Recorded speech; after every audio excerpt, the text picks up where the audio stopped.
अच्छा सब तुम्हें मैंने प्रश्न करुच ना भाई एत सुंदर सुंदर कविता क्या लिखुच। हाँ सेमती कहीं जन अच्छे मो जीवन में हे तो से आज जाके तुम सामना को आसीनी किंतु से मोर प्रत्येक मुहूर्त मो साथी थाए आत सारा कविता केवल तापाई ही लिखे। तो ता विषय आज किसी कहूँ शुण। भोग विलास लिप्त समाज से स्नेहर अंकुणीटीए सते जेपरी से गत संध्यार बुढ़ीमा उठर गल्पटीए। केबे से श्रावणर अभिमानी वर्षार जलबिंदुटीए तो केबे से शब्दकोशर अर्थहीन अनाबना शब्दटीए।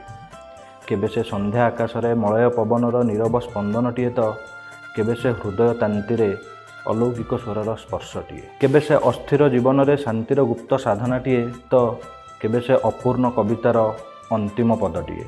से परिराइजर राजकुमारी नुहे, से परिराइजर राजकुमारी नुहे ना केउ प्रतापी राजकुमारर नायिकाटीए।